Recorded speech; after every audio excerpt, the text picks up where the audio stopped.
चलो देखो यार, सॉलिड स्टेट को चालू करने से पहले हम लोग देखेंगे मैटर। मैटर सबको पता है क्या होता है? मैटर क्या होता है यार?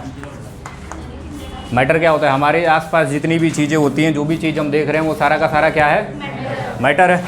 अब मैटर के स्टेट कितने होते हैं यार? मैटर के मेनली 3 स्टेट होते हैं, ठीक? होते तो कई सारे हैं, हम लोग पढ़ते क्या हैं? सॉलिड, लिक्विड और तीसरा क्या है हमारा? गैस। अच्छा एक बात बताइए, सॉलिड लिक्विड गैस हम लोग क्लासीफाई किस बेसिस पे करते हैं? कौन सा मैटर सॉलिड है, कौन सा लिक्विड है, कौन सा गैस है, किस बेसिस? स्पेस।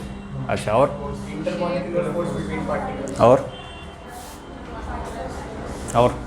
और कोई? देखो यार, और मॉलिक्यूल्स।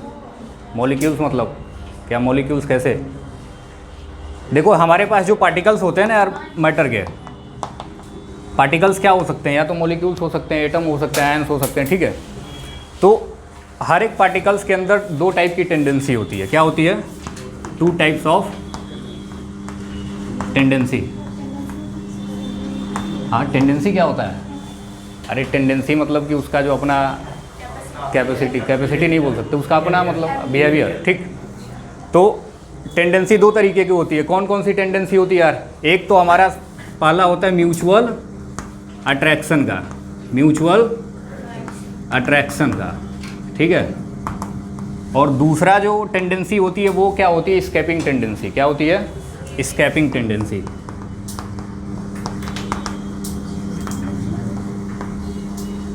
ठीक है, दूसरा क्या होता है बालक? स्केपिंग टेंडेंसी, ठीक? अब म्यूचुअल अट्रैक्शन क्या होता है यार? कोई भी पार्टिकल्स रखे हुए हैं, उन पार्टिकल्स के बीच में जो अट्रैक्ट करने का टेंडेंसी होता है उसी को बोलते हैं हम लोग म्यूचुअल अट्रैक्शन। जैसे आप बैठे हैं, हम बैठे हैं, ठीक है? तो म्यूचुअल अट्रैक्शन किसी से ज़्यादा है, किसी से कम है, ठीक?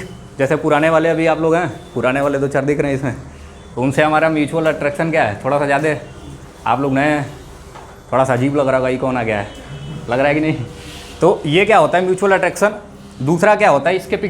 स्केपिंग टेंडेंसी, यानी कि पार्टिकल्स एक दूसरे से दूर जाने की टेंडेंसी, ठीक? एक तो पार्टिकल एक दूसरे से क्या करेंगे? अट्रैक्ट होंगे, और दूसरा क्या होंगे? पार्टिकल एक दूसरे से दूर जाएंगे, ठीक? तो इसी बेसिस पे हम लोग क्लासीफाई करते हैं सॉलिड, लिक्विड और गैस को। सॉलिड में क्या होता है?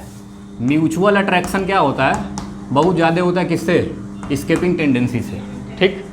म्यूचुअल अट्रैक्शन क्या होगा? स्केपिंग टेंडेंसी से बहुत ज़्यादा होता है, हाई होता है। वो एकदम एक साथ जुड़े रहना चाहते हैं, ठीक? अगर हम बात करें किसकी? लिक्विड की, तो लिक्विड में क्या होता है यार? म्यूचुअल अट्रैक्शन और स्केपिंग टेंडेंसी क्या होता है? इक्वल होता है। मतलब कि लिक्विड साथ भी रहना चाहता है और दूर भी जाना चाहता है। थोड़ा सा लिक्विड पे आप प्रेशर बनाएंगे, वो तुरंत दूर हो जाएगा, और उस पर थोड़ा सा क्या करेंगे? उसको कंप्रेस करेंगे, वो पास आ जाएगा। पानी है जैसा, पानी को एक ग्लास में रख दो, वो ग्लास में उसको हमने थोड़ा सा क्या किया? अट्रैक्शन दिया, कंप्रेस किया, वो ग्लास के अंदर आ गया। अब उसी पानी को झटके से आप बाहर फेंक दो, थोड़ा सा हमने क्या किया? रिपल्सन फोर्स लगाया, वो पानी क्या होने लगा? बनने लगा, ठीक? तो लिक्विड के अंदर म्यूचुअल अट्रैक्शन और स्केपिंग टेंडेंसी क्या होती है? बोथ होती है, ठीक है? दोनों क्या होती है? बराबर होती है। मतलब अगर एक परसेंटेज वाइज देखा जाए तो आसपास 50-48 के आसपास होता है, ठीक है? और गैस में क्या होता है यार? स्केपिंग टेंडेंसी क्या होती है? बहुत ज़्यादा होती है म्यूचुअल अट्रैक्शन से, ठीक? म्यूचुअल अट्रैक्शन से स्केपिंग टेंडेंसी क्या होती है? बहुत ज़्यादा होती है, समझे कि नहीं? तो अगर क्या हो जाएगा? गैस को जैसे ही आप फ्री छोड़ेंगे, कंटेनर से बाहर निकालेंगे, गैस तुरंत क्या होगा? बाहर फैल जाएगा चारों तरफ, ठीक? अभी हम लोग इस रूम में बैठे हैं, परफ्यूम छोड़ दो, कोई परफ्यूम अगर लाया, आपने क्या किया? इसमें परफ्यूम चला दिया। अब जब तक ये रूम बंद है, परफ्यूम का स्मेल क्या रहेगा? इसी रूम के अंदर रहेगा। आपने जैसे ही दरवाज़ा खोला, अब वो स्मेल क्या हो जाएगा? बाहर तक चला जाएगा। भाई क्यों? क्योंकि हमने उसको क्या कर दिया? फ्री कर दिया। अब गैसियस मॉलिक्यूल्स के अंदर क्या होती है? स्केपिंग टेंडेंसी क्या होती है? ज़्यादा होती है। वो तुरंत बाहर ट्रेवल करके स्केप कर जाएगा, दूर चला जाएगा, ठीक? तो इस बेसिस पे हम लोग क्या करते हैं? सॉलिड, लिक्विड और गैस को क्लासीफाई करते हैं, ठीक? बहुत सारे ये आप लोग इंटरमोलिकुलर फोर्स वाला, स्पेस वाला, ये सब भी क्या है? सही है, ठीक? चलिए, तो उसको नोट करना है तो नोट कर लो। हो गया? साथ साथ लिख रहे हो क्या यार? ऐसा काम मत किया करो, ठीक है?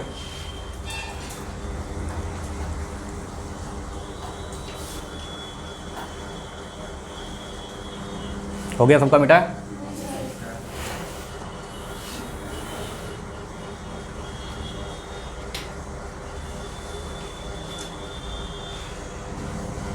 ये चैप्टर तो आप लोग पढ़ के आए होगे ना यार। CBSE में डिलेटेड। अच्छा CBSE में डिलेटेड था, CUT में तो आ रहा है, सरफेस भी डिलीट है। अच्छा पी ब्लॉक इसीलिए तुम लोग छोड़ दिए, CBSE में डिलेटेड था इसीलिए गधा। जनरल प्रिंसिपल वाला भी चैप्टर डिलेटेड CBSE। चलो मिटा दें यार, सबका हो गया। अब हम लोग बात करेंगे किसकी, सॉलिड्स की। लिखो जल्दी जल्दी, मिटा।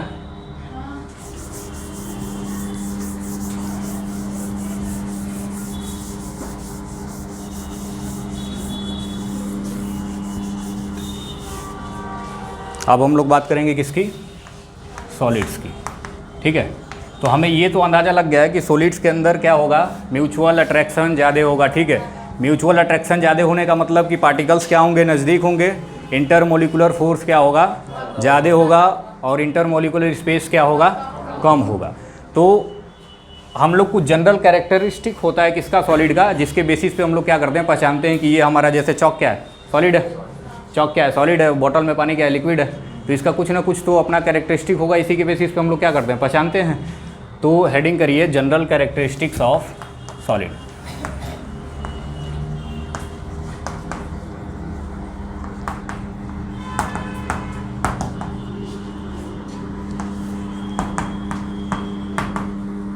ठीक, सबसे पहला कैरेक्टरिस्टिक क्या होता है यार, इनका डेफिनिट मास वॉल्यूम होता है। क्या होता है, डेफिनिट मास होता है, सेफ होता है और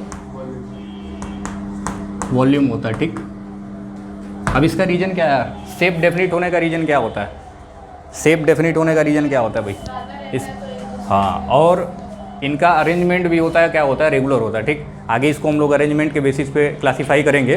तो सॉलिड्स का अरेंजमेंट क्या होता है, पार्टिकल्स का अरेंजमेंट जो होता है ना, वो थोड़ा सा रेगुलर ऑर्डर्ड होता है as compare to liquid and gas. ठीक, तो इसीलिए इनका शेप भी क्या होता है, फिक्स होता है। जैसे हमने चौक बोला, ये किस शेप का है, टेढ़ा मेढ़ा है, नहीं, ये सीधा शेप का है। तो इसका सीधा शेप क्यों है, ये फिक्स है। अब इसको आप हवा में उछालो, शेप बदलेगा, नहीं बदलेगा। क्यों, क्योंकि भाई इसके पार्टिकल्स का अरेंजमेंट क्या है, फिक्स है। और वही पानी को हवा में उछालो, जैसे जैसे एयर का प्रेशर लगेगा उसका शेप क्या होता जाएगा, चेंज होता जाएगा। वहाँ पे पार्टिकल्स का अरेंजमेंट क्या होता है, फिक्स नहीं होता है। ठीक, तो ये समझ आया।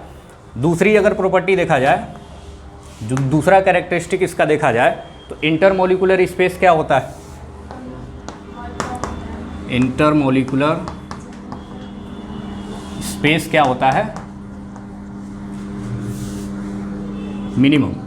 ठीक होता है, क्या होता है, मिनिमम। ठीक, अच्छा, अगर इंटरमोलिकुलर स्पेस क्या होगा, कम होगा, यानी कि इंटरमोलिकुलर फोर्स क्या होगा, ज़्यादा होगा।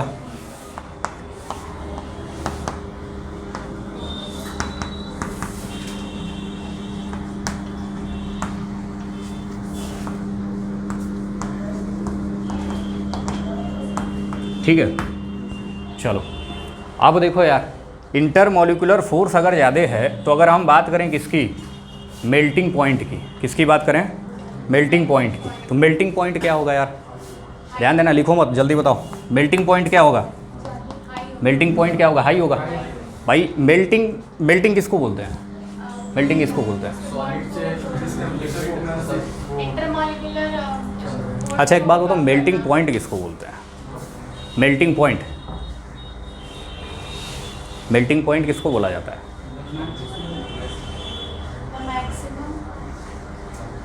बोलो बोलो यार बोलो। देखो मेल्टिंग पॉइंट क्या होता है, लिखना,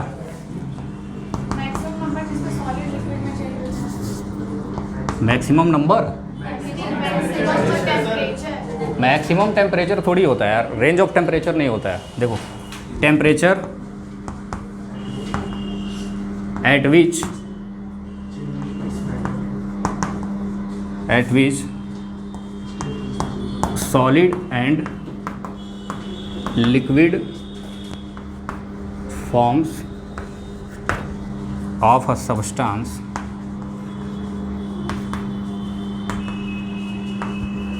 at equilibrium, ए पीछे बात मत करो यार, is known as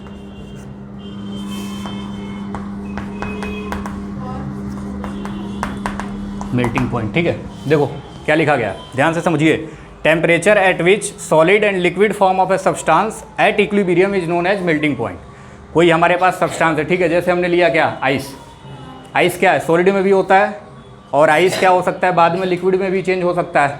तो टेम्परेचर का ऐसा पॉइंट जहाँ पे किसी सब्सटेंस का सॉलिड फॉर्म और लिक्विड फॉर्म क्या होता है, इक्विलिब्रियम में होता है। इक्विलिब्रियम यानी कि इक्विलिब्रियम क्या होता है, अरे rate of forward reaction rate of backward reaction के बराबर होगा यार। तो ऐसा क्रिटिकल टेम्परेचर जहाँ से अगर हम टेम्परेचर को थोड़ा सा क्या करें, बढ़ा दें, थोड़ा सा टेम्परेचर बढ़ाएंगे तो वो तुरंत किस में चेंज हो जाएगा, सॉलिड से लिक्विड में कन्वर्ट हो जाएगा। टेम्परेचर को थोड़ा सा कम कर दें तो वो तुरंत लिक्विड से किस में चेंज हो जाएगा, सॉलिड में चेंज हो जाएगा। उसी टेम्परेचर को पॉइंट को हम लोग क्या बोलते हैं, मेल्टिंग पॉइंट। ठीक, क्या बोलते हैं, मेल्टिंग पॉइंट। तो जो सॉलिड्स का होता है वो मेल्टिंग पॉइंट क्या होता है बालक,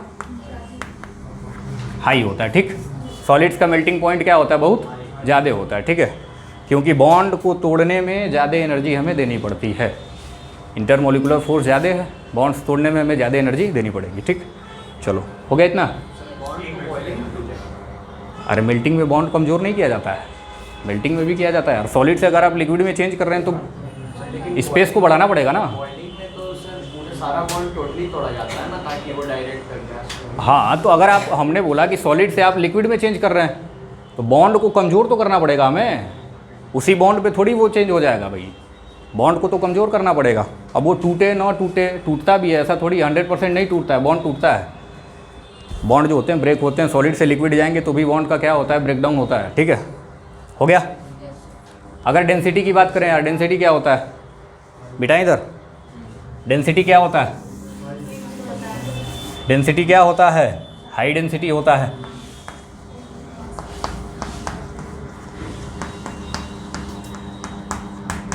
क्या होता है, हाई डेंसिटी होता है। वेपर प्रेशर की अगर बात किया जाए, वेपर प्रेशर क्या होता है, बताओ कोई, वेपर प्रेशर। हाँ, वेपर प्रेशर क्या होता है यार, वेपर प्रेशर बताइए, वेपर प्रेशर क्या होता है। हाँ, प्रेशर एग्जर्टेड बाई गैस, उसको क्या बोलते हैं, वेपर प्रेशर। ठीक है, कोई भी गैस है, कोई भी वेपर है, वो जितना प्रेशर एग्जर्ट करेगा कंटेनर या किसी भी चीज़ पे, उसी को क्या बोलते हैं, वेपर प्रेशर। तो वेपर प्रेशर क्या होता है, लेस देन लिक्विड एंड, अच्छा अगर आपसे मान लीजिए क्वेश्चन पूछ दे कि सॉलिड का वेपर प्रेशर होता है कि नहीं होता है, तब सॉलिड का वेपर प्रेशर होता है कि नहीं होता है, सॉलिड वेपर प्रेशर जनरेट करते हैं कि नहीं करते हैं, करते हैं। लिक्विड सबसे ज़्यादा कौन करता है, गैस। भाई देखो वेपर प्रेशर क्या है ना, कि मान लो हमारे पास कोई ये सॉलिड है, ठीक, हमारे पास ये क्या है, कोई सॉलिड है, तो वेपर प्रेशर क्या होगा कि इसके सरफेस के जो मॉलिक्यूल्स होंगे ना, वो एनर्जी लेके कहीं से किस में चेंज हो जाएंगे, वेपर में चेंज हो जाएंगे।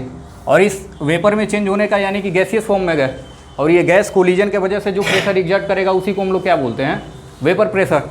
तो सॉलिड के जो सरफेस के मॉलिक्यूल्स होते हैं ना, वो क्या करते हैं, एटमॉस्फेयर से एनर्जी एब्जॉर्ब करते हैं। आगे आप लोग पढ़ेंगे यार, 11th में आप लोग पढ़े होंगे केमिकल बॉन्डिंग में, क्या होता है ना कि थोड़ा सा अलग बॉन्डिंग बना लेते हैं। ये जो सरफेस वाले होते हैं ना, ये क्या करते हैं, एटमॉस्फेयर में, जैसे rusting of iron, rusting of iron क्या होता है, ऑक्साइड का लेयर बना लेता है ऊपर। तो ये जो सरफेस वाले एटम्स होते हैं ना, वो क्या करते हैं, एटमॉस्फेयर में, एटमॉस्फेयर से एनर्जी ऑब्जॉर्व करते हैं। और जब एनर्जी ऑब्जॉर्व करेंगे तो इनकी काइनेटिक एनर्जी क्या हो जाएगी यार, बढ़ जाएगी। इनकी काइनेटिक एनर्जी बढ़ जाएगी तो ये तुरंत किस में चेंज हो जाएंगे, वेपर में चेंज हो जाएंगे। होते हैं लेकिन बहुत कम होते हैं। लिक्विड के क्या होते हैं, जल्दी जल्दी हो जाएंगे बहुत सारे मॉलिक्यूल। गैस को तो पहले से ही वो क्या होते हैं, गैसियस मॉलिक्यूल होते हैं, ठीक। तो इसको गैस लिखना ठीक नहीं है, इसको क्या लिखिए, लिक्विड ही लिखिए, ठीक। तो इनका जो क्या होता है, वेपर प्रेशर क्या होता है, लेस देन लिक्विड होता है, ठीक है, समझे, कोई दिक्कत। चलो बेटा लिख लो इतना।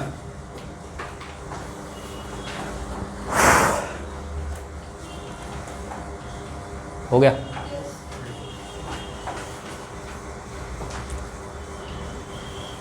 बेटा है पूरा।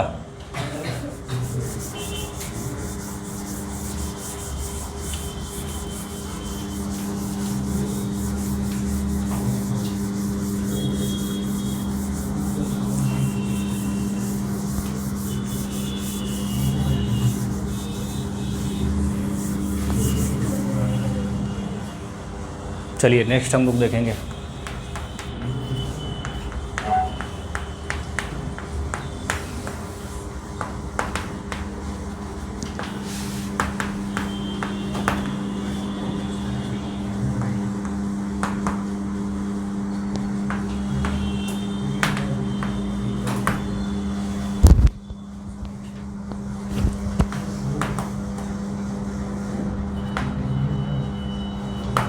ठीक है, अब हम लोग सॉलिड को उसके अरेंजमेंट के बेसिस पे क्या करते हैं, क्लासीफाई करते हैं। ठीक है, सॉलिड के पार्टिकल्स का अरेंजमेंट कैसा है, किस तरीके का है, तो इसके बेसिस पे हम लोग क्या करते हैं, सॉलिड को क्लासीफाई करते हैं। तो अरेंजमेंट के बेसिस पे सॉलिड कितने टाइप के होते हैं यार,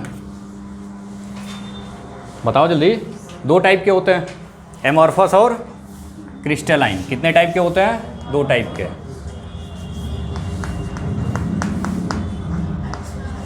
क्रिस्टलाइन सॉलिड और दूसरा क्या होता है,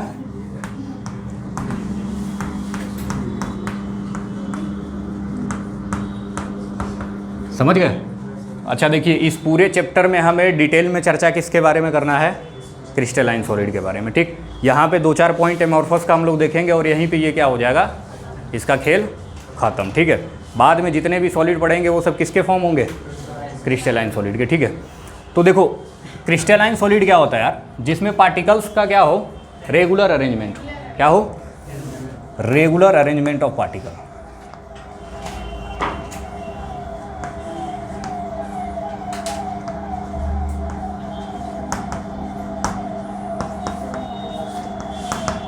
पार्टिकल्स का क्या हो अलग, रेगुलर अरेंजमेंट हो। यानी कि पार्टिकल्स जो होंगे ना, अरे रुक जाओ यार, लिखना बंद करो, बोर्ड का क्रैश कोर्स थोड़ी चल रहा है, लिखे जा रहे हो, उठाना जा रहा है इसको। ठीक है, तो देखो रेगुलर अरेंजमेंट की अगर बात किया जाए तो ये जो सॉलिड के पार्टिकल्स होते हैं ना, क्रिस्टलाइन सॉलिड के, वो एक फिक्स पैटर्न में क्या होते हैं, अरेंज होते हैं। जैसे कि अगर हम बोलें कि एक पार्टिकल अगर यहाँ रखा हुआ है, दूसरा यहाँ रखा हुआ है, तीसरा यहाँ रखा हुआ है, चौथा यहाँ रखा हुआ है, तो नेक्स्ट वाले क्या होंगे, इसके नीचे आते जाएंगे।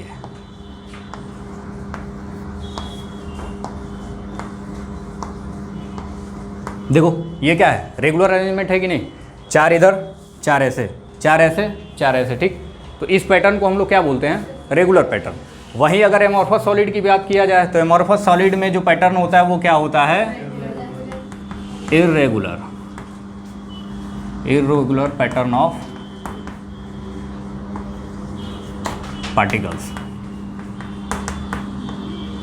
ठीक है, अब देखो इसमें क्या होता है कि आपको दिखेंगे, यहाँ पे दिख रहे हैं क्या, रेगुलर, फिर आगे जाके कुछ ऐसे दिखने लगेंगे, कुछ भी कहीं भी कुछ बना दो। ठीक, अब ये क्या, इरेगुलर है यार, इसमें कोई पता नहीं चल रहा है कहाँ से जाएगा कहाँ से आएगा। ठीक, तो इसको हम लोग क्या बोलेंगे, इरेगुलर पैटर्न बोलेंगे। ठीक, जैसे कि अगर एग्जाम्पल इसका लिया जाए, रबर हमारा क्या होता है, इरेगुलर, खींचो अभी बढ़ जाएगा। ग्लास क्या होता है, एमॉर्फस सॉलिड होता है। आपसे क्वेश्चन बहुत बार पूछा होगा, ये डायमंड क्वेश्चन है, ये क्वार्ट्ज वाला और क्वार्ट्ज ग्लास वाला। क्वार्ट्ज जो होता है, क्वार्ट्ज क्या होता है, सिलिका ऑक्साइड SiO2। क्वार्ट्ज हमारा क्या होता है, क्रिस्टलाइन सॉलिड।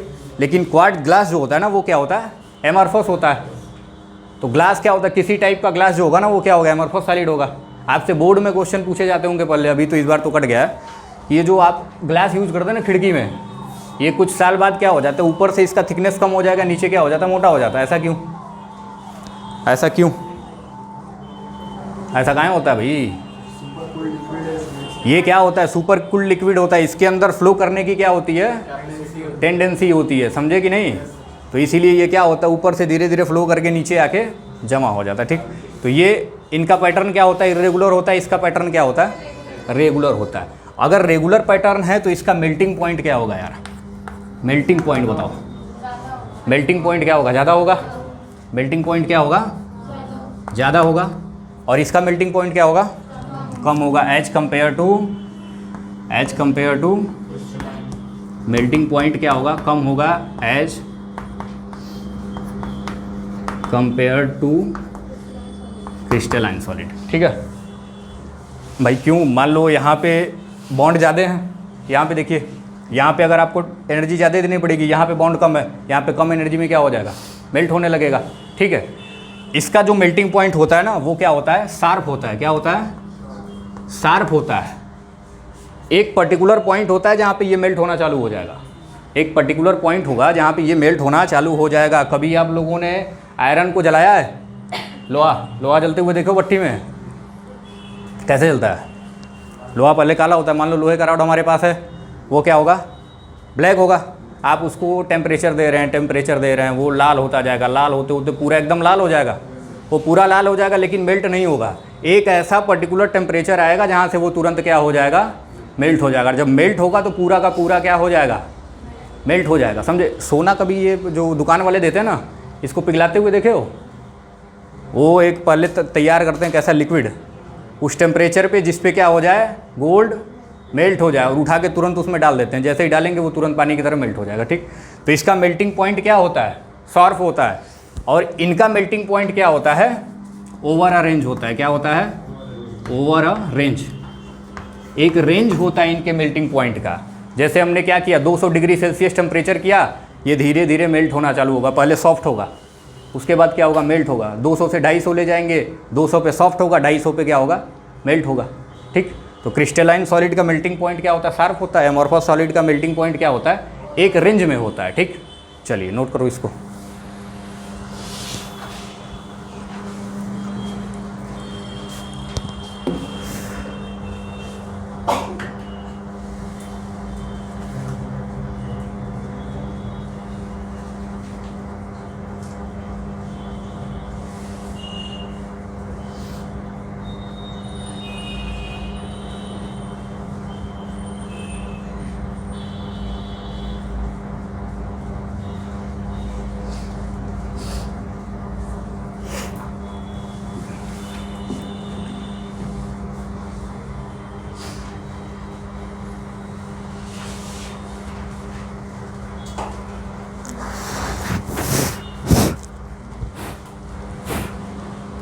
देखो यार, तुम लोगों के चक्कर में कपड़ा ख़राब हो रहा है, इसको साफ़ कौन करेगा? हाँ, सबके फीस में 2-2 रुपये चार्ज बढ़वाया जाएगा उधर। हो गया? Irregular pattern of particles.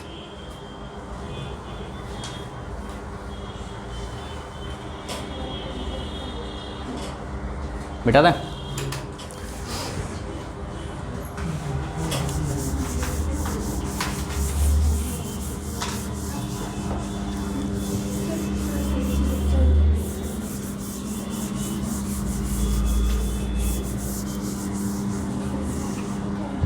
चलिए देखो, नेक्स्ट प्रॉपर्टी इनकी क्या है? जो क्रिस्टलाइन सॉलिड होते हैं उनको हम लोग क्या बोला जाता है? ट्रू सॉलिड बोला जाता है। क्या बोला जाता है? क्या बोला जाता है? ट्रू सॉलिड बोला जाता है। एमॉर्फस सॉलिड को क्या बोला जाता है यार? हाँ, स्यूडो। हाँ वही, स्यूडो फेक सॉलिड या दोनों एक ही है। ठीक है, या तो इनको और एक नाम दिया जाता है सुपर कूल्ड,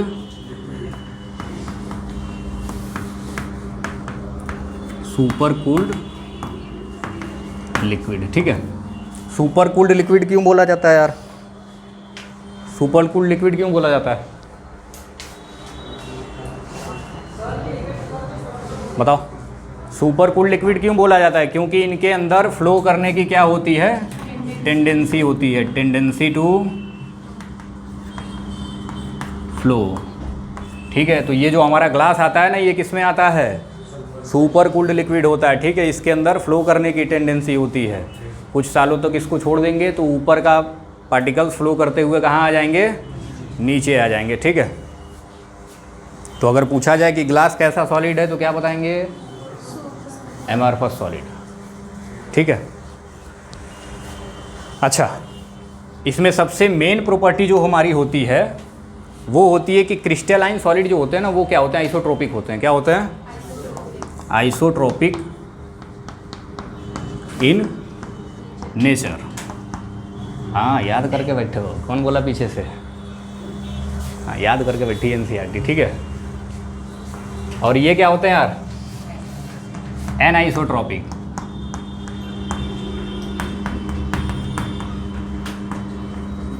अच्छा, कौन बताएगा आइसोट्रोपी और एनआइसोट्रोपी क्या होता है? आइसोट्रॉपी और एनाइसोट्रॉपी क्या होता है, कोई बताएगा? हाँ,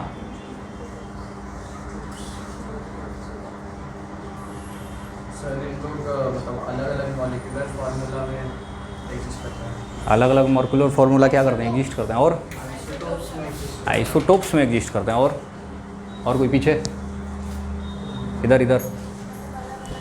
चलो देखो होता क्या है कि आइसोट्रॉपी क्या होता है, आइसोट्रॉपी हो molecular formula but different mass formula.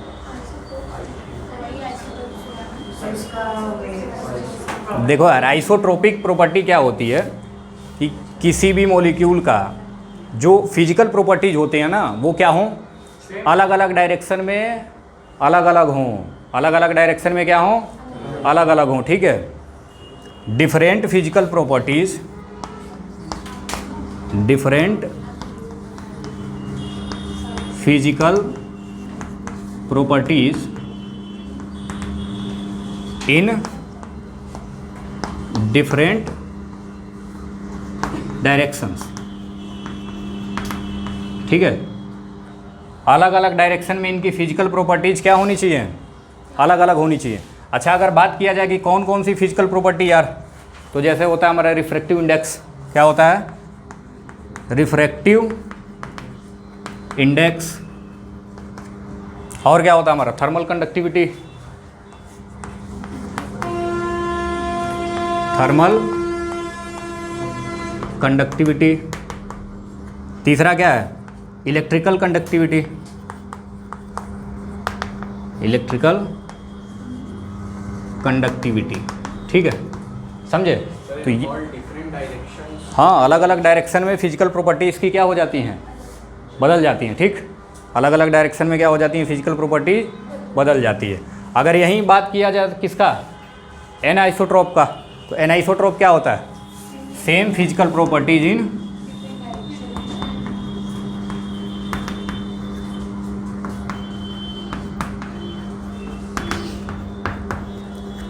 Different direction, ठीक है। चलिए नोट कर लीजिए, फिर आगे बताते हैं इसका। हाँ हम बता रहे हैं। क्लास कब तक चलेगी आप लोगों की?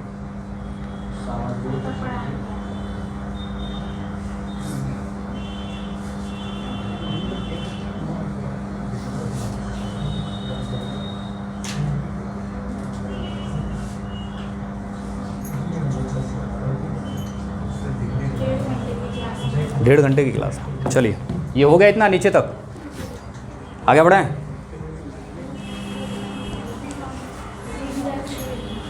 लिख लिया यार? अरे हाँ या ना बोलो यार, कौन बात कर रहा है पीछे? ये तुम लोग एक ही स्कूल के हो गया, एक ही स्कूल से हो? अच्छा आओ इधर आओ, यहाँ आ जाओ।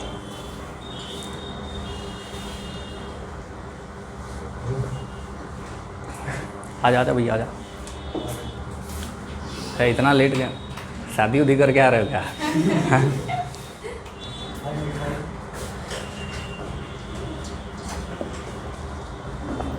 मिठाई किसको चाहिए? मिठाई यार, जाना है उधर? हो जाओगे, एडजस्ट हो जाओगे। अब तुम दोनों का शकल ऐसा लग रहा है तुम दोनों भाई हो, तुम लोग और बात करोगे। बेटा चलो देखो, हाथ मिला रहा है। अब देखो आइसोट्रॉपी और एनाइसोट्रॉपी के बारे में देखते हैं।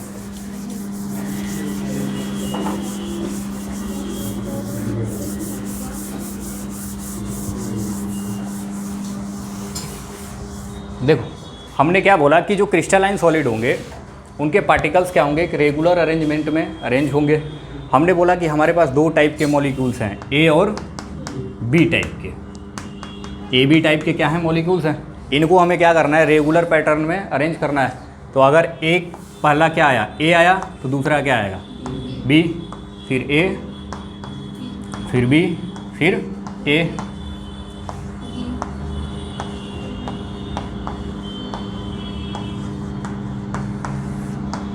ठीक है।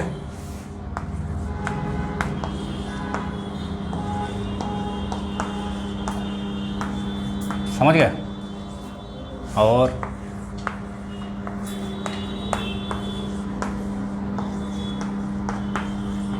ठीक है, ये हमारा क्या है, एक रेगुलर पैटर्न में अरेंज है। अगर हम पहला एग्जांपल ले किसका, रिफ्रैक्टिव,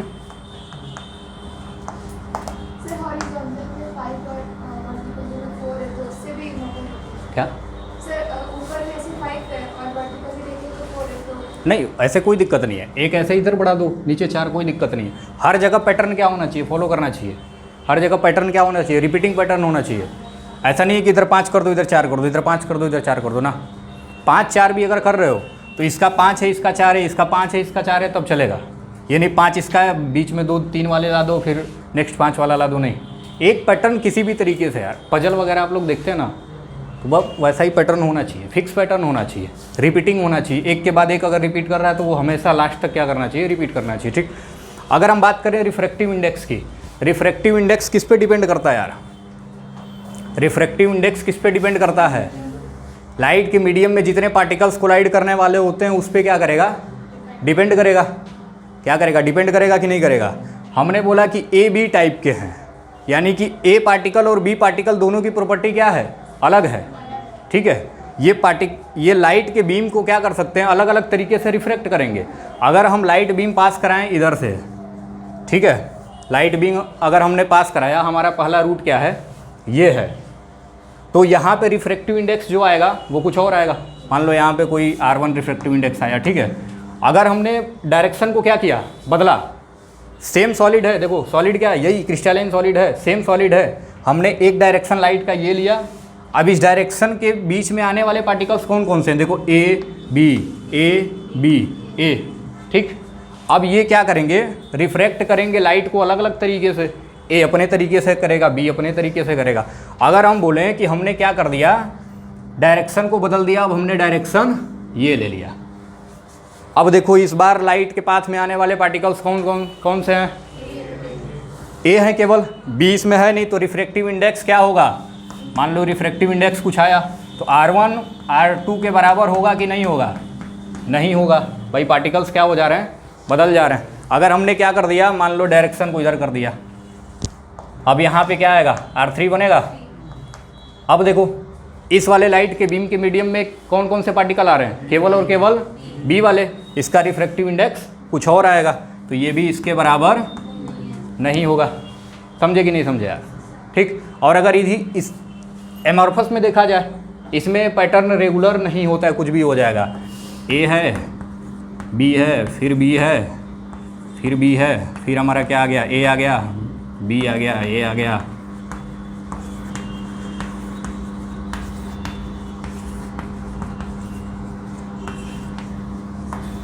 कुछ ऐसा पैटर्न है, ठीक है। अगर मान लो हमने क्या किया, हमने एक पाथ ये लिया, कौन कौन से पार्टिकल आ रहे हैं, बी ए बी, इसका रिफ्रैक्टिव इंडेक्स क्या आएगा, R1। हमने दूसरा पाथ ये ले लिया, कौन कौन से आ रहे हैं, ए बी बी, दोनों सेम है, 2 बी के पार्टिकल, एक ए का पार्टिकल, यहाँ भी क्या आ रहा है, एक ए का पार्टिकल और एक बी का पार्टिकल, तो इसका जो रिफ्रैक्टिव इंडेक्स होगा वो क्या होगा। तो एनाइसोट्रॉपी क्या होता है यार, अलग अलग डायरेक्शन में भी फिजिकल प्रॉपर्टीज क्या होनी चाहिए, सेम होनी चाहिए।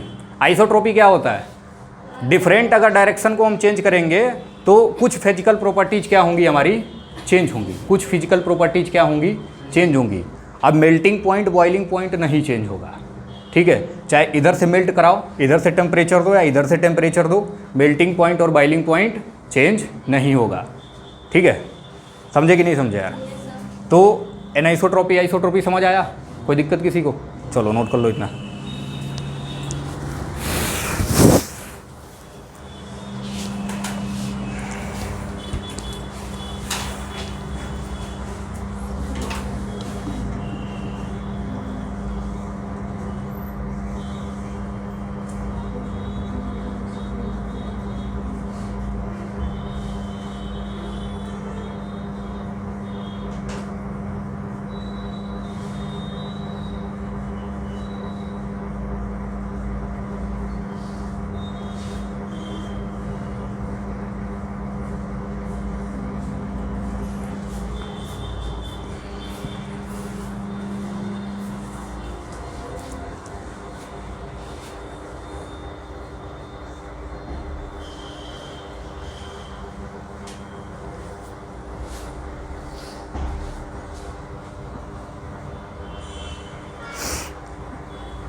बनाया है? आ रहा है? कहाँ नहीं आ रहा है? अच्छा, ये समझ आ गया। तेज आदमी हो फिर तो यार।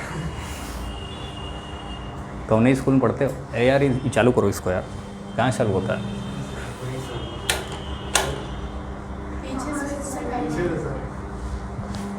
अच्छा, एक बार ऐसे ही हाथ डाला ना, इसके अंदर छिपकली थी।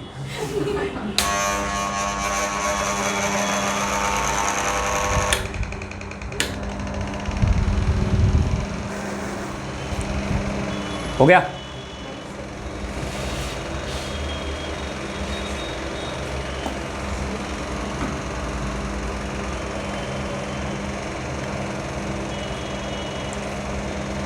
बेटा बेटा यार, कहा भाई विमल बेटा।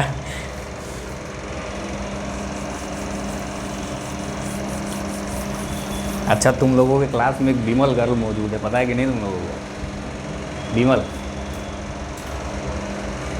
बता भाई। बिठा दें? हो गया सबका?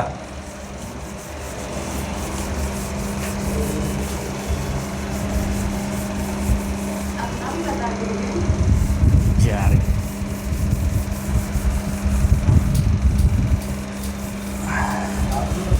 अच्छा, एक आप लोगों को पढ़ाया जाता है, पता है, एक कहावत कही जाती है ना कि कामयाब इंसान की सारी गलतियों को लोग छुपा देते हैं, ठीक है? तो कामयाब इंसान की सारी गलतियाँ छुप जाती हैं। तो हम कुछ गलती भी कर देना तो हमारी गलतियों को सारे लोग नज़रअंदाज कर देते हैं। इसीलिए पढ़ाई लिखाई करो, कामयाब बनो, इसके बाद दुनिया भर का गलती भर भर के करो, ठीक? अगर एग्जाम्पल की बात किया जाए यार, एग्जाम्पल NaCl, देश का नमक, टाटा नमक जो होता है ना, वो क्या होता है? क्रिस्टलाइन सॉलिड होता है, ठीक है? क्या होता है? क्रिस्टलाइन सॉलिड होता है। जितने भी हमारे मेटल्स के प्रोडक्ट हैं ना, सारे के सारे क्या होते हैं? क्रिस्टलाइन सॉलिड होते हैं, ठीक? इसमें जो हमारा मेन एग्जाम्पल है ना, जिसको ध्यान रखना है, वो क्या है? Calcium carbonate, CaCO3। Calcium carbonate क्या होता है? क्रिस्टलाइन सॉलिड भी होता है और एमॉर्फस सॉलिड भी होता है। क्रिस्टलाइन सॉलिड क्या होता है? कैल्शियम कार्बोनेट क्या होता है? क्रिस्टलाइन भी होता है और एमॉर्फस भी होता है। शर्त ये है कि यहाँ पे जो इसका फॉर्म होगा ना, वो कौन सा फॉर्म होगा? चौक वाला। चौक देखो ना, ये वाला चौक नहीं, ये वाला चौक नहीं। पहले एक चूने जैसा ऐसा गोल गोल का चौक आता था। बचपन में हम लोग पढ़ते ना प्राइमरी स्कूल में, तो प्राइमरी स्कूल वाले सर ना वही फोड़ के पढ़ाते थे वैसे, ठीक है? स्लेट आता था एक तो इतना बड़ा। ये जो मटेरियल है ना, इसी मटेरियल का क्या आता था? स्लेट आता था। लिखो उस पर कभी? अभी थोड़ा सा बड़े हो गए तो वो भी डिजिटल हो गया, उसमें रिंग वगैरह लग के आने लगा। तो वो जो चौक यूज करते थे ना, वो क्या होता है? कैल्शियम कार्बोनेट ही होता है, ठीक? और जो कैल्शियम कार्बोनेट का दूसरा फॉर्म है मार्बल, क्या होता है? संगमरमर, ताजमहल वाला, वो किसका? वो भी क्या है? कैल्शियम कार्बोनेट का ही बना है। लेकिन वो देखो क्या होता है? एकदम स्मूथ होता है, बढ़िया चिकना होता है, वेल अरेंज्ड होता है, सॉलिड होता है। तो वो किस में आ जाता है? क्रिस्टलाइन में आ जाता है। और ये किस में चला जाता है? एमॉर्फस में चला जाता है, ठीक है? समझे कि नहीं? इंटरचेंज कर दो। मार्बल क्या होता है? क्रिस्टलाइन सॉलिड होता है। और चॉक क्या होता है? नहीं समझ आया? अरे यार देखो, चौक क्या होता है? चौक जो हमारा ये मान लो, इसी को चौक, वो पुराना वाला चौक मान लो, ठीक है? अब इसको क्या करेंगे? अगर हम लोग इसको तोड़ दो, अब ये सरफेस देखो रूखा सूखा है, ठीक है? इसका सरफेस क्या होता है? रूखा सूखा होता है। ये कोई एकदम अरेंज है? नहीं अरेंज है। अभी फोड़ेंगे ये तुरंत फूट जाएगा। मार्बल क्या होता है यार? मार्बल अभी ये मान लो ये लगा हुआ है, देखो इसका एक डेफिनिट शेप है, ये वेल अरेंज्ड है, सीधा लगा हुआ है ना। तो क्रिस्टलाइन सॉलिड में अरेंजमेंट ऑफ पार्टिकल्स क्या होता है? वेल अरेंज्ड होता है। तो मार्बल क्या होता है? CaCO3 का जो मार्बल वाला फॉर्म है वो क्रिस्टलाइन सॉलिड होता है। और चाक वाला जो फॉर्म होता है वो क्या होता है? एमॉर्फस, ठीक? तो उसको इधर लिख लेना, इसको उधर लिख लेना, ठीक है? अब देखो, एमॉर्फस में एक और बढ़िया एग्जाम्पल है हमारा, एमॉर्फस सिलिकॉन। क्या होता है? Amorphous silicon. एमॉर्फस सिलिकॉन जो होता है ना, वो क्या होता है यार? फोटोवोल्टाइक होता है। क्या होता है? फोटोवोल्टाइक। फोटोवोल्टाइक क्या होता है? किसी को पता है फोटोवोल्टाइक? ये सनलाइट को किस में चेंज करता है? चेंज सनलाइट इन इलेक्ट्रिक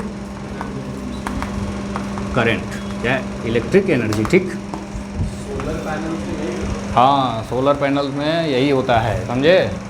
तो ये क्या होता है, एमॉर्फस सिलिकॉन जो होता है ना, ये हमारे लिए बहुत यूजफुल, अगर बेसिक यूज की बात किया जाए तो क्रिस्टलाइन सॉलिड से ज़्यादा यूजफुल हमारे लिए क्या होता है, एमॉर्फस होते हैं यार। इसमें देखो ग्लास आएगा, क्या आएगा, ग्लास। अब ग्लास का तो यूज सारे लोग जानते ही हो, तुम लोग तो जानते ही हो यार। पानी पीने के लिए पानी कौन पीता है बे? हाँ, ग्लास का यूज क्या होता है, 8 PM। 30 ml sir. हाँ, ये देख पकड़ा। रबर हमारा है, रबर, ठीक है। ये सब क्या है, हमारे लिए यूजफुल है भाई। हमारी गाड़ियाँ चल रही हैं, उनका टायर्स किससे बना हुआ है, रबर का बना हुआ है, ठीक। चलो लिखो, इतना नोट करो। हाँ, सारा का सारा एग्जाम्पल ही है, सब का सब एग्जाम्पल है। एग्जाम्पल तो बहुत सारे होते हैं यार, भर भर के आते हैं, लेकिन मेन जो होता है जिसको ध्यान रखना है उसको पढ़िए आप लोग।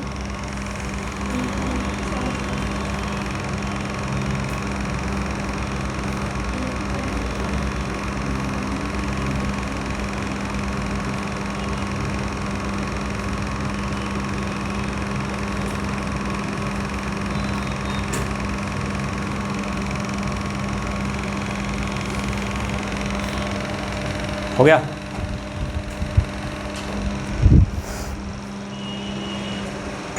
चलिए, अब एमॉर्फस को यहीं से क्या कर दो, डिलीट कर दो। जितना पढ़ना था इसके बारे में पढ़ लिया। अब सारा का सारा किस पे, क्रिस्टलाइन के बारे में पढ़ना, ठीक है। मिटा मिटा दें।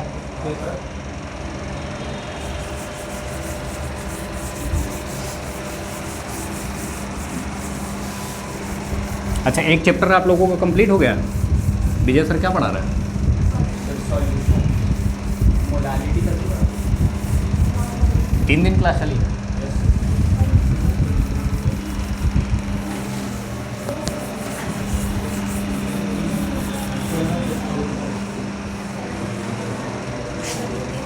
अब देखो किसके बारे में डिस्कस किया जाएगा यार, क्रिस्टलाइन सॉलिड के बारे में।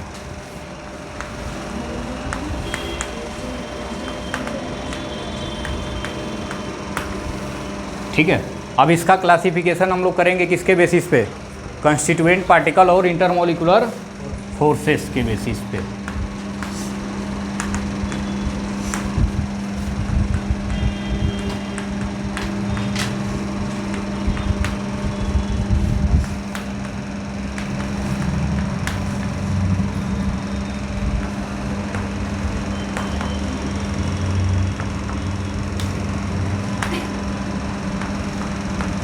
ठीक है, चलो यार। तो देखो, कंस्टिट्यूएंट पार्टिकल और इंटरमोलिकुलर फोर्सेस के बेसिस पे जो क्रिस्टलाइन सॉलिड होते हैं वो कितने टाइप के होते हैं, 4 टाइप के। पहला हमारा होता है कौन सा, मॉलिक्यूलर सॉलिड। क्या होता है, मॉलिक्यूलर सॉलिड, ठीक है। मॉलिक्यूलर सॉलिड, इसके बारे में थोड़ा सा देख लीजिए, जानकारी ले लीजिए।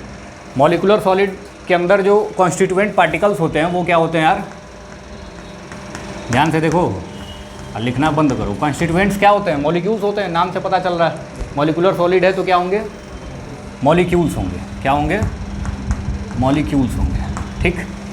अब मॉलिक्यूल्स भी 2-3 टाइप के होते हैं, पोलर, नॉन पोलर, ठीक है, हाइड्रोजन बॉन्डिंग वाले मॉलिक्यूल, ठीक। तो मॉलिक्यूल्स हैं तो इनके बीच में अब अलग अलग टाइप के मॉलिक्यूल्स हैं, तो फोर्स ऑफ अट्रैक्शन भी क्या होगा, अलग अलग टाइप का होगा।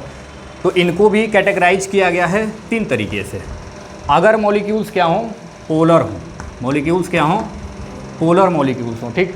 एग्जाम्पल अगर देखा जाए तो HCl भाई ये पोलर है, 2 पोल है, H+Cl- कटायन एनायन, यही तो पोलर होता है। NaCl भी पोलर है, Cl- Na+। तो अगर क्या है, मॉलिक्यूल अगर पोलर होगा तो पोलर मॉलिक्यूल्स के बीच में फोर्स ऑफ अट्रैक्शन कौन सा होगा, 11th में पढ़ के आए हो तुम लोग, केमिकल बॉन्डिंग में है। हाँ, डाइपोल। डाइपोल क्या होता है? तो इनके बीच में जो फोर्स ऑफ अट्रैक्शन होगा वो क्या होगा? क्या होगा बालक? डाइपोल। डाइपोल होगा, ठीक है। समझे कि नहीं? डाइपोल, डाइपोल के बारे में तो पढ़ के आए होगे तुम लोग यार। वीक फोर्स होता है, हाँ, वंडर वॉल फोर्स ही होता है। अब इसका स्ट्रेंथ कितना होता है? इस फोर्स का स्ट्रेंथ कितना होता है? स्ट्रेंथ एग्जैक्ट नहीं याद है, केमिकल बॉन्डिंग पढ़े हो? जो वंडर वॉल फोर्स होते हैं वो 8 से 42 किलो जूल के बीच में उनका स्ट्रेंथ होता है, समझे? लंदन फोर्सेस जो होते हैं वो 8 से कम होते हैं। हाइड्रोजन बॉन्डिंग वाले जो होते हैं वो क्या होते हैं? 8 और 42 के बीच में होते हैं। और जो इधर जो कोएलेंट और आयनिक आएंगे ये सब क्या होते हैं? 200 के ऊपर होते हैं, ठीक। तो इसके बारे में थोड़ा सा पढ़ लीजिएगा 11th का, ठीक। अब दूसरा अगर क्या है? नॉन पोलर है। क्या है? Non polar. अगर मॉलिक्यूल्स क्या हों? Non polar. तो नॉन पोलर के अंदर कौन सा फोर्स लगता है यार? जल्दी बताओ। नॉन पोलर अगर है तो कैसा फोर्स ऑफ अट्रैक्शन लगेगा? Instantaneous dipole. डाइपोल,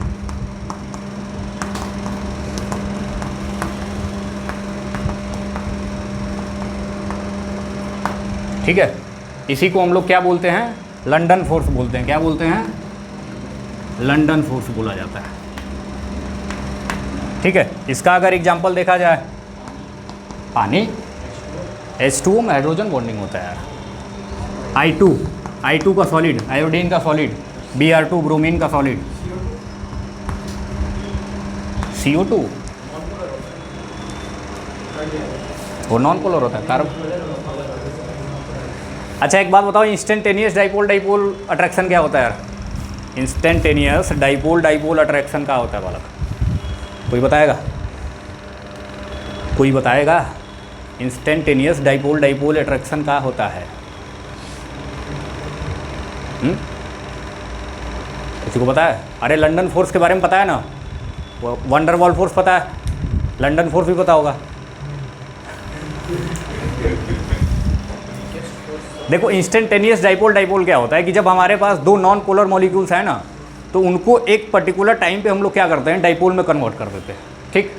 एक पर्टिकुलर फिक्स टाइम पे उसको क्या किया जाता है? डाइपोल में कन्वर्ट किया जाता है, अपोलराइजेशन करा दिया जाता है। समझे कि नहीं समझे? एग्जाम्पल अगर हम बताएं कि जैसे हमारा I2 है, क्या है?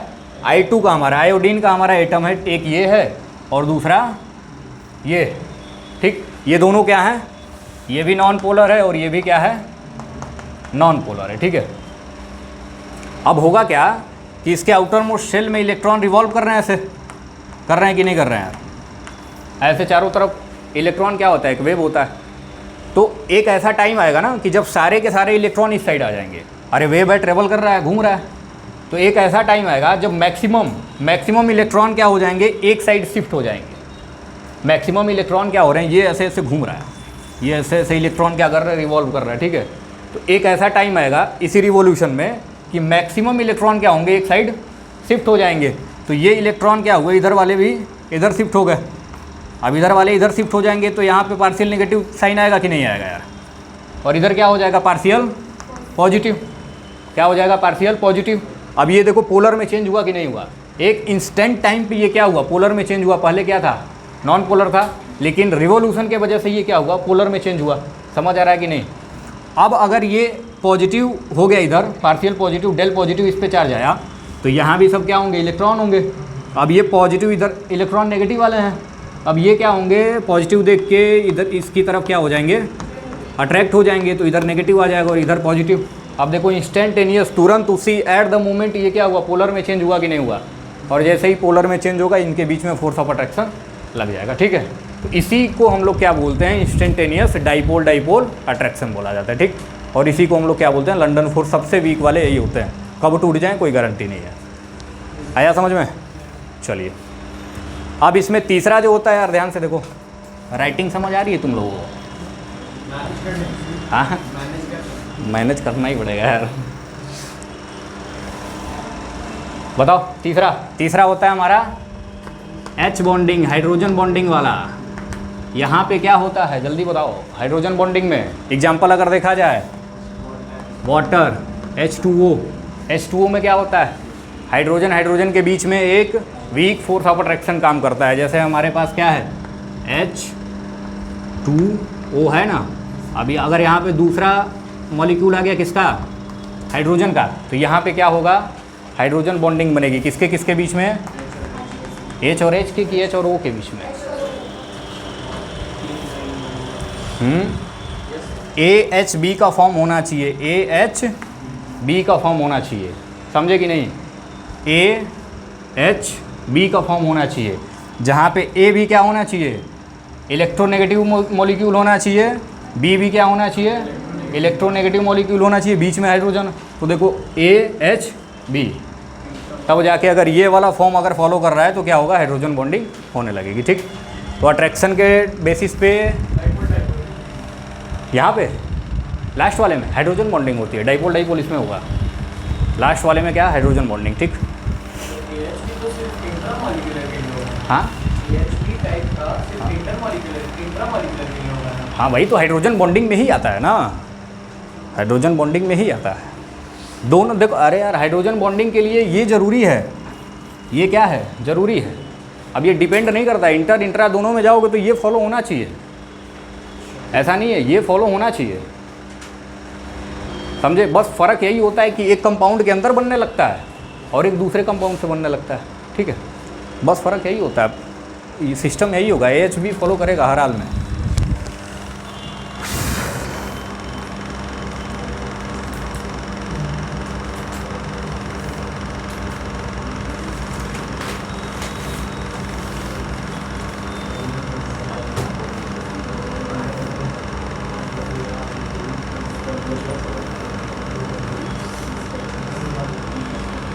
अच्छा, इसके कंडक्टिविटी के बारे में तो यार किताब से पढ़ लेना, NCERT से। Melting point, boiling point, high होता है, लो होता है, इंटरमीडिएट होता है, ये पढ़ लेना। ठीक है, होमवर्क में कल पूछेंगे।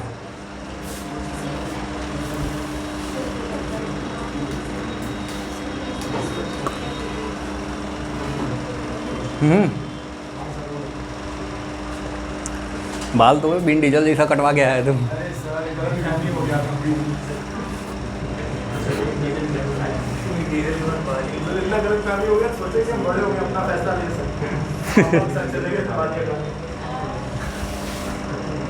तू अभी भी पापा के साथ बाल कटवाना जाता है? अरे वो यार दाढ़ी के पानी ना चलते हम तो बड़े हो गए, थोड़ी मना करेंगे। लेकिन तुम भूल गए कि तुम्हारे पिताजी अभी भी तुमसे बड़े हैं। मिठाई यार, समझ आ रहा है यार तुम लोगों को?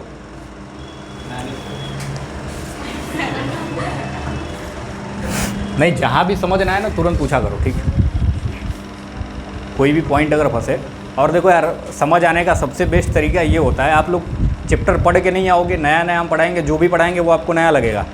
इससे बढ़िया तरीका है आप लोग पढ़ के आइए, पढ़ के आएंगे तो ज़्यादा समझ आएगा, थोड़ा बहुत बचेगा वो हम समझा ही देंगे, ठीक है। उसी के लिए तो हम आते हैं इधर। हाँ चलो मिटा।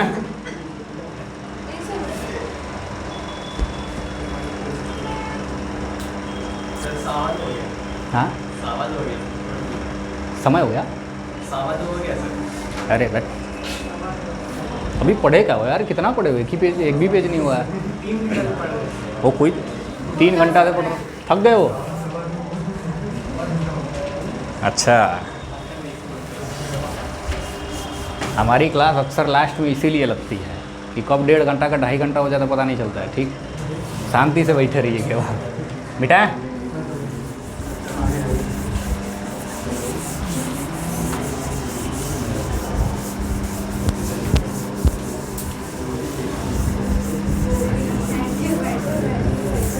चलिए,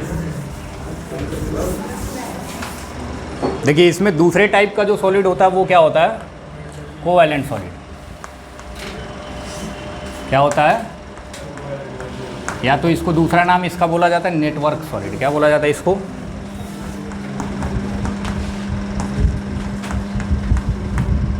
नेटवर्क सॉलिड बोला जाता है, ठीक है। अब इसके जो कॉन्स्टिट्यूएंट्स होते हैं ना वो क्या होते हैं, क्या होते हैं बालक, एटम्स होते हैं, ठीक।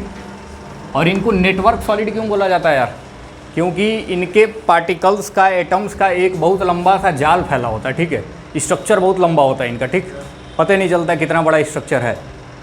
तो इनके स्ट्रक्चर में एटम्स का एक क्या होता है, कॉम्बिनेशन होता है जाल जैसा एकदम, इसीलिए इनको क्या बोला जाता है, नेटवर्क सॉलिड बोला जाता है, ठीक।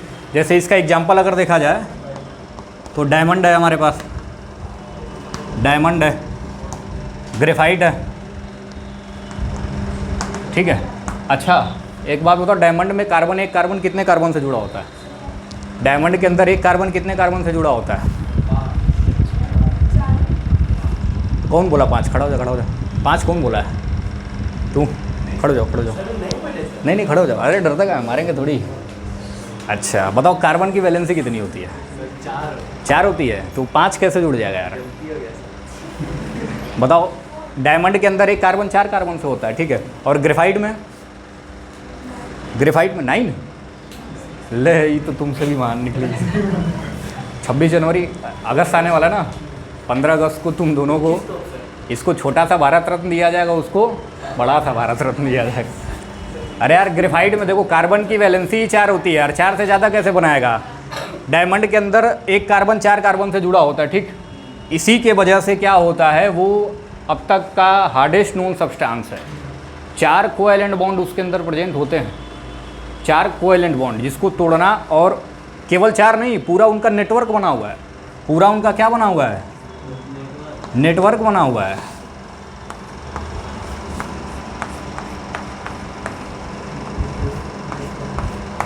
ये पूरा ऐसे क्या हुआ है, इनका नेटवर्क बना हुआ है, ये भी 4 से इधर जाके जुड़ जाएंगे, जोड़ दो सबको।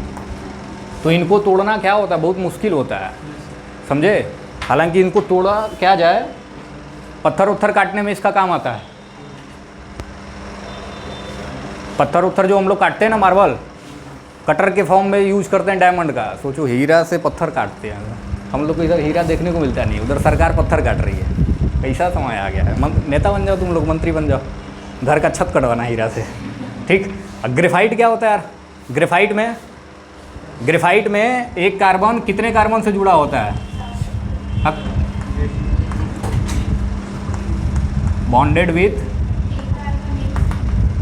3 कार्बन एटम, 3 कार्बन एटम से जुड़ा होता है ग्रेफाइट में, समझे। और एक इलेक्ट्रॉन इसका क्या होता है, फ्री होता है, जिसको हम लोग क्या बोलते हैं, डीलोकलाइज इलेक्ट्रॉन। क्या बोलते हैं, डीलोकलाइज इलेक्ट्रॉन। ग्रेफाइट का स्ट्रक्चर जो क्या होता है, लेयर वाइज स्ट्रक्चर होता है, ठीक। एक लेयर हेक्सागोनल लेयर होता है, एक हेक्सागोन का लेयर इधर, एक हेक्सागोन का लेयर इधर, एक लेयर ऐसे ऐसे क्या होता है, एक लेयर वाइज स्ट्रक्चर होता है। डायमंड का स्ट्रक्चर कैसा होता है, टेट्राहेड्रल होता है, टेट्राहेड्रल होता है। इसका क्या होता है, लेयर वाइज होता है। और ये जो डीलोकलाइज इलेक्ट्रॉन होता है ना, वो कभी इस वाले लेयर में मूव करेगा तो कभी इस वाले लेयर में मूव करेगा, ठीक है। पाई बॉन्ड जिसको बोलते हैं, वो क्या करता रहता है, मूव करता रहता है, कभी ऊपर वाले लेयर में कभी नीचे वाले लेयर में, जिसके वजह से ये क्या करता है, इलेक्ट्रिसिटी कंडक्ट करता है। ग्रेफाइट क्या करता है, कंडक्ट इलेक्ट्रिसिटी। अच्छा इलेक्ट्रिसिटी क्या होता है, फ्लो ऑफ इलेक्ट्रॉन। इलेक्ट्रॉन का अगर फ्लो कहीं भी हो रहा है तो वो क्या होगा, इलेक्ट्रिसिटी का कंडक्टर होगा। और यहाँ पे एक भी इलेक्ट्रॉन फ्री नहीं है, तो ये क्या करता है, डू नॉट कंडक्ट इलेक्ट्रिसिटी। समझे कि नहीं समझे यार, आया समझ में कि नहीं।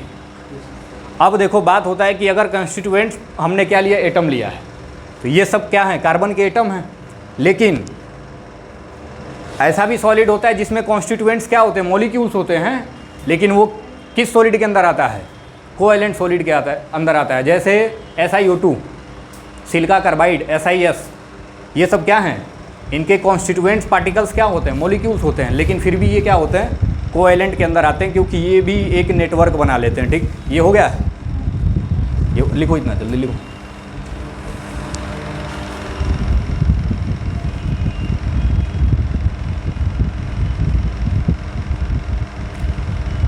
हो गया पीछे, लिख रहा है कि नहीं यार, नहीं लिख रहा,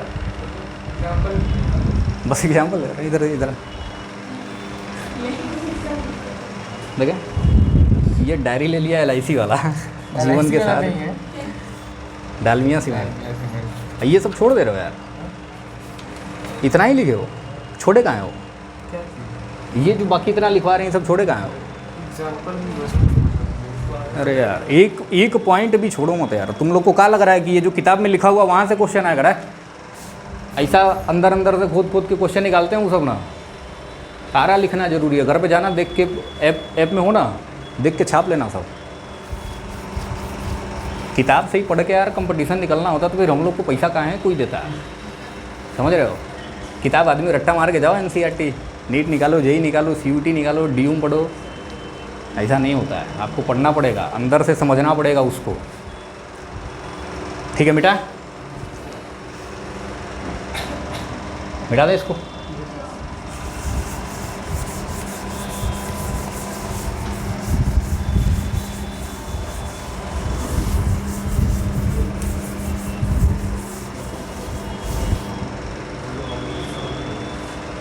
चुप रहे। अब देखो इसका जो थोड़ा सा एक्सेप्शन इसमें है वो क्या है कि कॉन्स्टिट्यूएंट इसके क्या हो सकते हैं, मॉलिक्यूल्स भी हो सकते हैं। क्या हो सकते हैं? मॉलिक्यूल्स भी हो सकते हैं। अभी हमने पीछे क्या देखा, मॉलिक्यूलर सॉलिड में देखा कि कॉन्स्टिट्यूएंट्स क्या होते हैं, मॉलिक्यूल्स होते हैं। तो थोड़ा सा कन्फ्यूजन आ जाता है बच्चों के अंदर कि सर इसके कॉन्स्टिट्यूएंट अगर मॉलिक्यूल्स हैं तब तो ये मॉलिक्यूलर सॉलिड हुआ। नहीं, कोवैलेंट सॉलिड भी क्या होता है, मॉलिक्यूल्स कंस्टिट्यूएट कर सकता है। ठीक, जैसे अगर एग्जाम्पल में देखा जाए तो सिलिका कार्बाइड है। दूसरा जो इसका मेन एग्जाम्पल है वो क्या है, SiO2। SiO2 क्या होता है, इसका नेटवर्क होता है, इसका भी एक लंबा नेटवर्क होता है। SiO2 का नेटवर्क क्या होता है, ऐसे ये O बना हुआ है,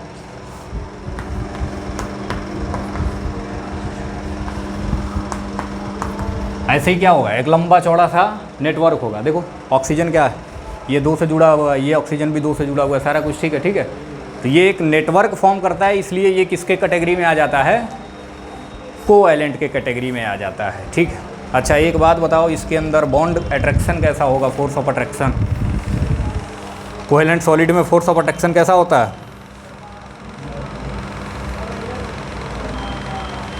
बताओ जल्दी। अरे कोवैलेंट बॉन्ड बनाएगा यार, ये सारे के सारे कोवैलेंट बॉन्ड ही तो हैं। तो फोर्स ऑफ अट्रैक्शन क्या होगा, इलेक्ट्रोस्टैटिक फोर्स। क्या होगा, इलेक्ट्रोस्टैटिक फोर्स।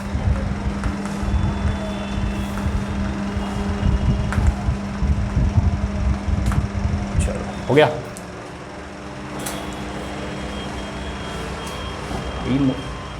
इतनी देर से मुस्कुरा रहा है, क्या बात है, मुस्कुरा रहे हो इतने देर से?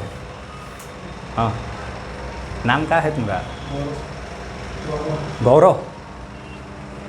तुम देश के गौरव बनोगे, मुस्कुराओ मत।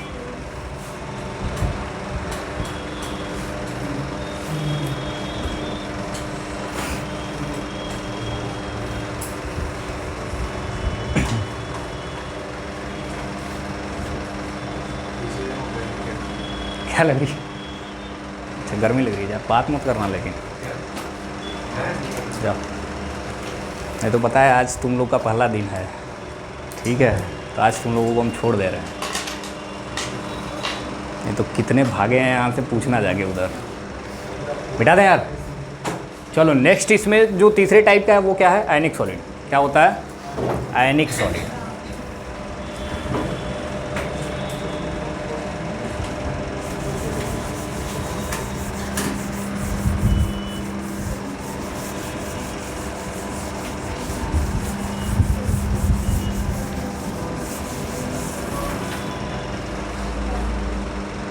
तीसरा क्या है बालक,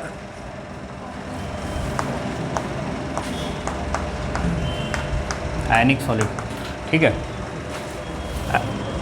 आयनिक सॉलिड है, नाम से क्या पता चल रहा है, कॉन्स्टिट्यूएंट पार्टिकल्स क्या होंगे, आयन्स होंगे।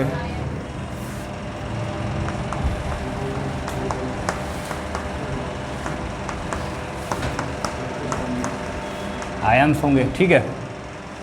आयन्स अगर होंगे तो एग्जाम्पल क्या होगा, जैसे CuSO4, इसका सॉलिड फॉर्म होगा, ठीक है। MgCl2, MgCl2, ठीक है। NaCl, Na क्या हुआ, NaCl आयंस के फॉर्म में होता है ना, देखो ये पीछे लिखा हुआ है कहीं, NaCl आयंस के फॉर्म में होता है कि नहीं, कटायन और एनायन। ऐसा परेशान नहीं होने का, केमिस्ट्री ऐसा चीज़ है ना वो परेशान करता है, ठीक। उधर भी NaCl आएगा, इधर भी NaCl आएगा, टेंशन नहीं लेने का, ठीक है। तो ये सब क्या है, आयंस है। Na+Cl- cation anion, Mg2+Cl2- cation anion, ठीक है। Cu2+SO4 कटायन एनायन, ठीक। तो यहाँ पे कॉन्स्टिट्यूएंट पार्टिकल्स क्या हैं भाई, आयंस हैं। अगर फोर्स की बात किया जाए तो फोर्स क्या होता है, इलेक्ट्रोस्टैटिक फोर्स होता है। और इसका बॉन्ड के फॉर्म में अगर लिखा जाए तो क्या बोलेंगे हम लोग, कौन सा बॉन्ड है, आयोनिक बॉन्ड है, ठीक है। चलो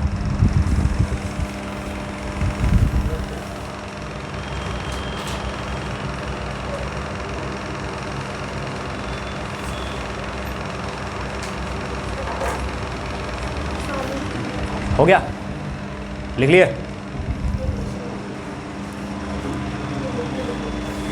नेक्स्ट करिए मेटालिक सॉलिड।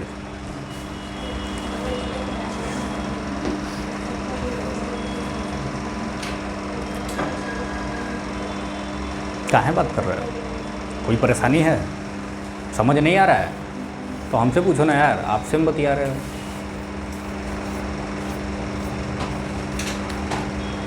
जाना घर पे एक बार NCERT पढ़ लेना, सब आ जाएगा।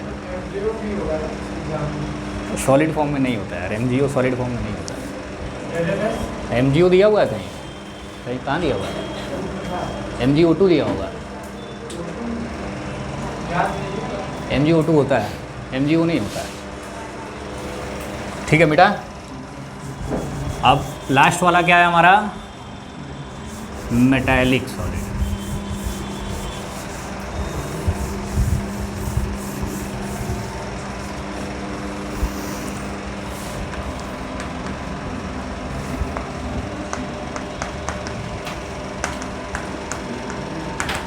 ठीक है, लास्ट क्या है, मेटालिक सॉलिड। नाम से क्या पता चल रहा है, कॉन्स्टिट्यूएंट पार्टिकल्स क्या होंगे,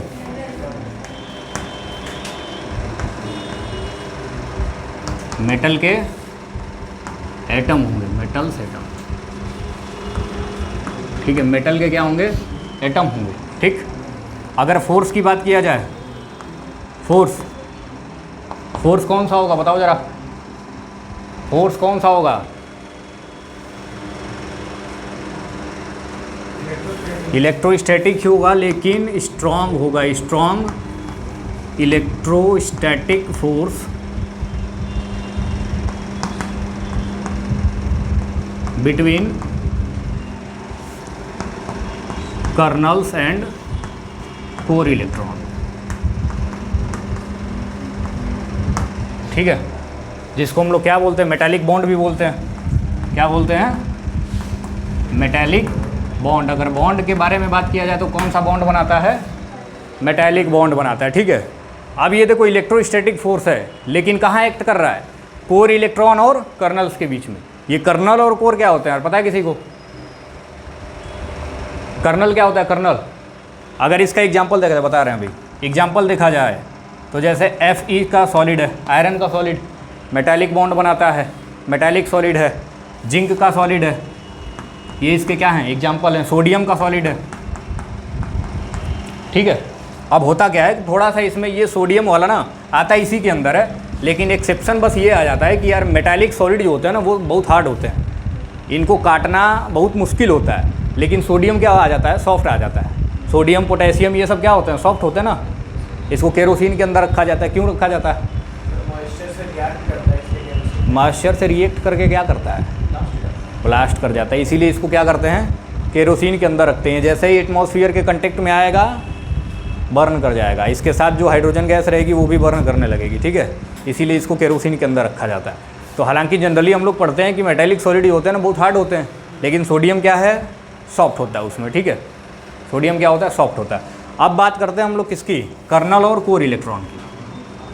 कर्नल और कोर इलेक्ट्रॉन, हाँ हाँ बोलो ना। पॉजिटिवली चार्ज एटम क्या उनको बोला जाता है, हाँ? कर्नल। और कोर इलेक्ट्रॉन क्या बोला जाता है, नेगेटिव चार्ज आयन। अरे एक ही एटम है तो दो तो कैसे बनाएगा? देखो कर्नल और कोर, हाँ free electron, free electron in the sense कैसे बोलेंगे? हाँ अरे इधर इधर उसको क्या बता रही हो? बोलो फ्री इलेक्ट्रॉन। हाँ सही है, बोलो ना। देखो यार, जैसे अगर हम बात करें सोडियम की, किसकी बात करें? सोडियम की। एटॉमिक नंबर कितना होता है? 11 होता है। कॉन्फ़िगरेशन क्या होगा? 281। आउटर मोस्ट सेल में कितने इलेक्ट्रॉन हैं? एक इलेक्ट्रॉन। आउटर मोस्ट सेल के इलेक्ट्रॉन को ही बोला जाता है core electron. Electrons of outermost cell is known as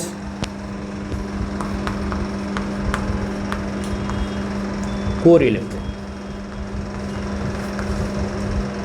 ठीक है, ध्यान से देखो। तो अब ये क्या है? मेटल है। सोडियम हमारा क्या है? मेटल है। मेटल की टेंडेंसी क्या होती है यार? मेटल की टेंडेंसी क्या होती है? इलेक्ट्रॉन लूज करने की टेंडेंसी होती है, और हमेशा इलेक्ट्रॉन एक्सेप्ट करेगा एटम या तो इलेक्ट्रॉन लूज करेगा। ये सारी कहानी कहाँ होती है? आउटर मोस्ट सेल से ही होता है।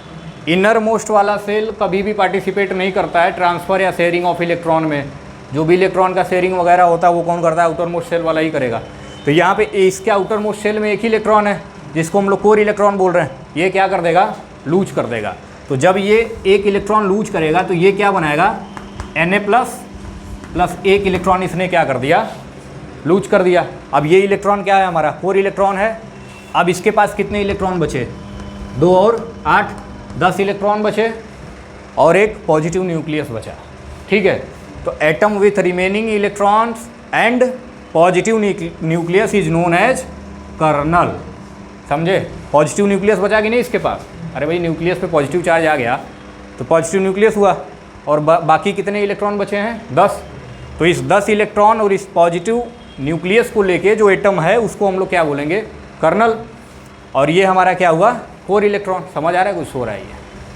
तो अब देखो इसके अंदर अट्रैक्शन क्या होता है। जैसे हमने क्या किया, अब पूरे इस मेटल में सोडियम का जैसे मेटल है, मान लो ये किसका मेटल है?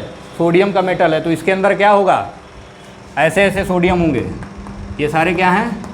सोडियम हैं। और इनके ऊपर कैसा चार्ज है? प्लस चार्ज है।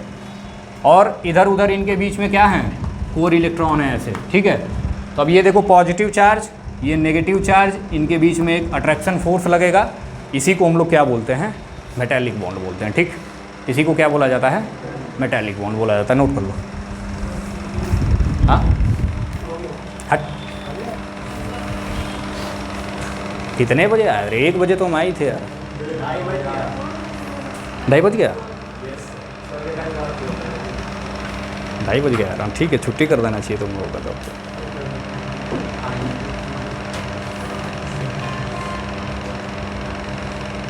कौन मोबाइल बजा रहा है? चलिए तो ठीक है, इसके आगे की कहानी कल किया जाएगा। अच्छा, आज एम्बुलेंस पुलिस वाले नहीं आए? आज पुलिस वाले नहीं आए? इधर सायरन बजाते हुए नहीं जाते हैं? कोई दिक्कत है इसमें किसी को? हाँ बताओ, कोई दिक्कत किसी को? कोई अगर पॉइंट ना समझ में आ रहा हो तो बताओ अभी।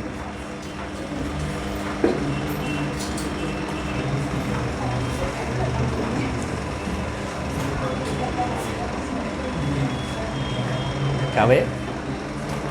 अरे छुट्टी अभी नहीं हुआ है, बन इंस्टाग्राम पे मैसेज कर रहा है। हाँ कर्नल, देखो यार डेफिनेशन क्या होता है कि जैसे मेटल हमारे पास है तो मेटल के आउटर मोस्ट सेल के जो इलेक्ट्रॉन होते हैं वो क्या होते हैं? कोर इलेक्ट्रॉन होते हैं। मेटल की टेंडेंसी होती है इलेक्ट्रॉन लूज करने की। तो मेटल जब अपना एक इलेक्ट्रॉन लूज कर देगा, 1 2 3 4 जितना भी इलेक्ट्रॉन लूज करे, इलेक्ट्रॉन इसने क्या करिया? लूज कर दिया। तो जितना इलेक्ट्रॉन लूज करेगा उतना पॉजिटिव चार्ज उसके न्यूक्लियस पे आएगा कि नहीं यार? तो जो बचे हुए इलेक्ट्रॉन हैं उनको लेकर और पॉजिटिव न्यूक्लियस के लेकर जो एटम बचेगा ना, उसी को हम लोग क्या बोलते हैं? कर्नल बोलते हैं। समझे कि नहीं? एक बार फिर से बताएं।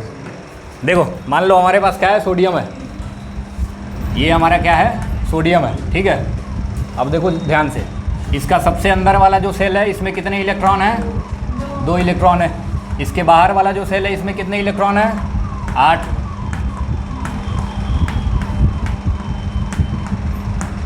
ठीक है। और सबसे लास्ट वाला जो है इसमें कितने हैं, 1 इलेक्ट्रॉन है, ठीक है। अब हमने बोला कि ये जो आउटर मोस्ट शेल वाले जो इलेक्ट्रॉन होते हैं इनको कोर इलेक्ट्रॉन बोला जाता है। मेटल की टेंडेंसी होती है इलेक्ट्रॉन लूज करने की। अब सोडियम मेटल है, इसके पास टेंडेंसी है कि ये क्या करेगा, इलेक्ट्रॉन लूज करेगा। अब इसके आउटर मोस्ट शेल में एक ही इलेक्ट्रॉन है तो एक ही ना लूज करेगा यार। तो इसने क्या किया, 1 इलेक्ट्रॉन लूज कर दिया। 1 इलेक्ट्रॉन लूज किया तो इसके आउटर मोस्ट शेल से ये खत्म। अभी एक ही इलेक्ट्रॉन था यानी कि ये पूरा आउटर मोस्ट शेल ही खत्म हो जाएगा ना, ये पूरा सेल ही खत्म। अब 1 इलेक्ट्रॉन उसने लूज किया तो इसके ऊपर क्या चार्ज आ गया, पॉजिटिव चार्ज आ गया। अब कर्नल क्या बोलेंगे, इस पॉजिटिव न्यूक्लियस को, positive nucleus plus remaining electron, remaining electron क्या होंगे, क्या बोला जाएगा, कर्नल्स बोला जाएगा। देखो कितने रिमेनिंग, 10 बचे हैं ना, और एक पॉजिटिव सोडियम का न्यूक्लियस। इस पूरे एटम को हम लोग क्या बोलेंगे, कर्नल बोलेंगे। ठीक, समझ गए। कोर इलेक्ट्रॉन निकालने के बाद जो भी एटम का फॉर्मेशन होता है, जो भी एटम बचता है, उसी को हम लोग क्या बोल देते हैं, कर्नल बोल देते हैं। चलिए, हो गया, समझ गए। कहाँ गया भाई असिस्टेंट मैनेजर, भाई भैंस वाला रस्सी निकाल, घर में जाके सुने लगे।